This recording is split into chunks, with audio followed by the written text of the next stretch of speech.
Hello, I'm Anran from the University of Tokyo. I'm going to introduce our work, examining human perception of generative content replacement in image privacy protection. We also collaborated with the University of Oulu and Microsoft Research. First, let me give you some examples of image sharing.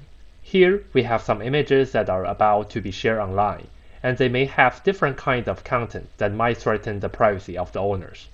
We can see the tickets, screen, or human faces that threaten privacy, and people can use different kinds of protection methods to avoid privacy risks. For example, we can use the blurring effect to lower the resolution of the specific content, or use the cartooning effect to change the structural information of the content in images.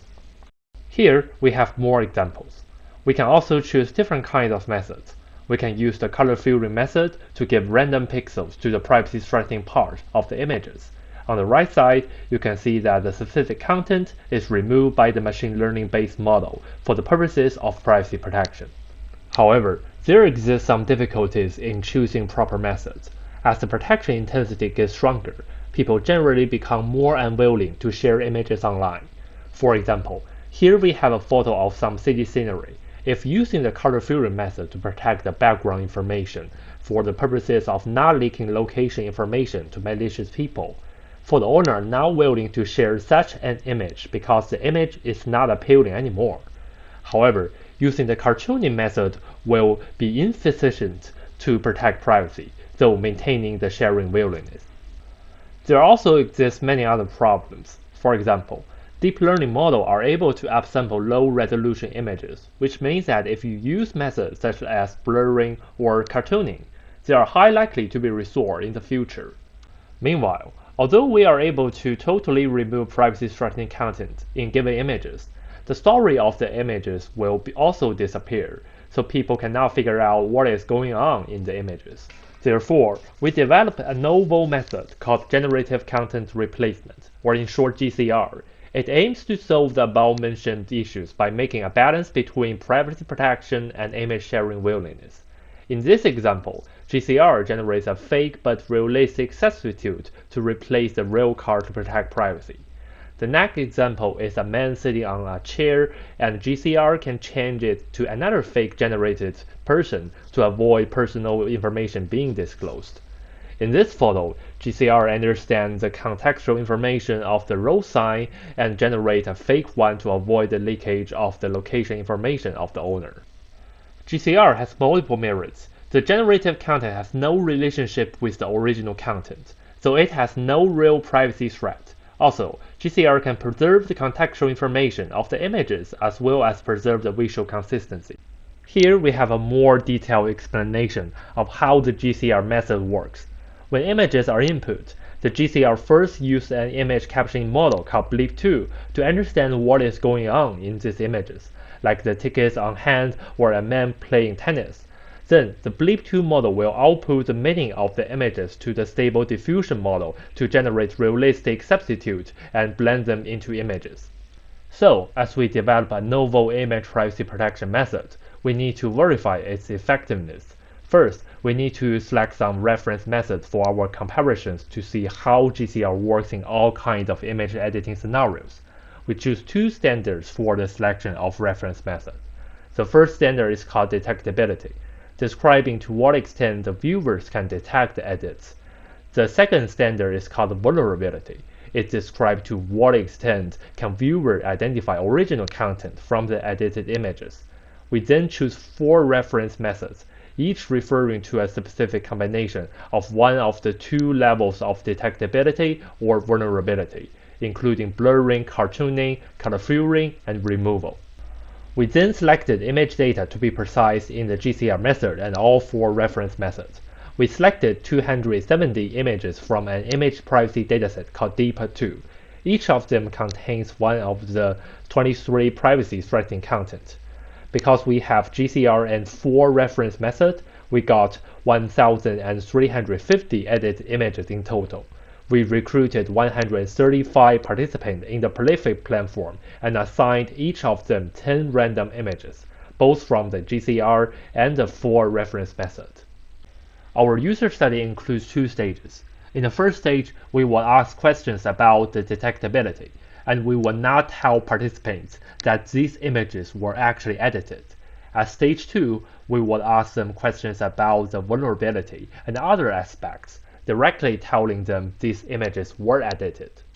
At the first question of the first stage, we directly ask our participant, do you believe the photo has been digitally edited? So they only need to simply answer yes or no. If they answer yes, we further ask them to click the part of the photo where they believe the edit has been applied and share the perceived difficulties of the edits by asking how difficult or easy it is to detect that the photo has been edited in a 7-point Likert scale. In stage 2, we directly told our participants that all these images were edited and provided the original images juxtaposed with the edited ones. The first question is about the edit vulnerability. We directly ask them to what extent they agree that they can accurately identify the particular original object by only given its corresponding edits. For the second question, we continually ask them how these edits maintain narrative coherence by asking to what extent do they agree that they can recognize the object in this image as the specific categories of the content, despite not being the same one as the original.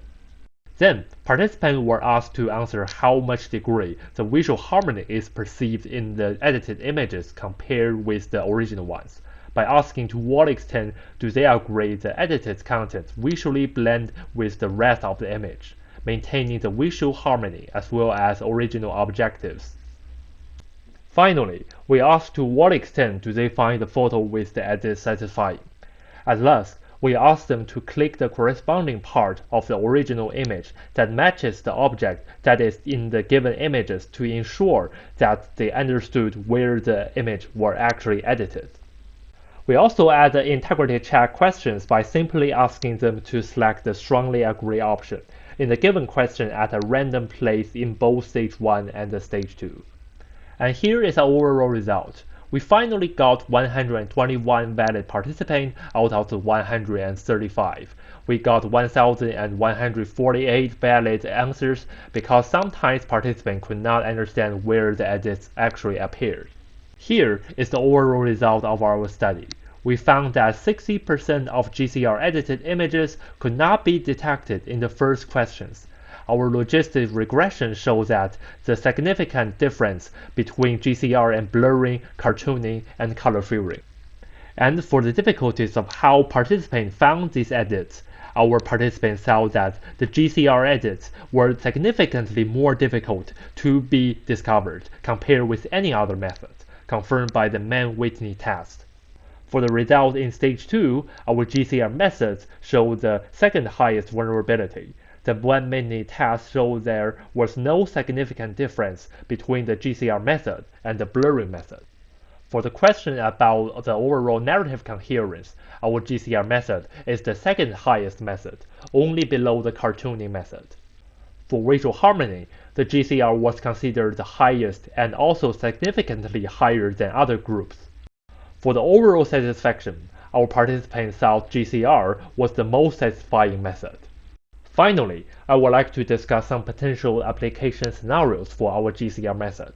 The first potential scenario is on the SNS platform. It can be used for promoting the acceptance of privacy protections for users because sometimes people might not be willing to share the images because privacy protection destroys the authentic things in their images. By using GCR, which can make a better balance between visual harmony and privacy protection, people might be more willing to protect their privacy. GCR can also help to solve bystander privacy. Those who do not want to share their appearance can use GCR to protect their privacy and ensure others' need for image sharing. GCR can also support risk-free data collection. Participants might feel reluctant to share some images surrounding them because they are afraid of leaking their privacy. And researchers generally do not want low-resolution data. By using GCR, participants can ensure their privacy while not blurring the image data.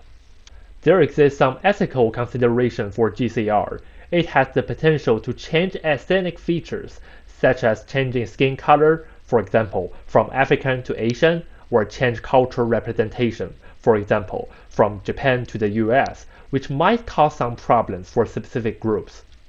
Also, GCR has the danger of misleading people to believe that the edited images are actually real, so in some scenarios we need to use the warning flag to warn viewers. GCR can also cause memory distortions. For example, if I use GCR to edit one of my photos taken in Hawaii, 10 years later, I might not be able to remember where I actually had been with this edited photo. So we still need more discussion on how to introduce GCR to public use. Thank you for listening. This is all about our research.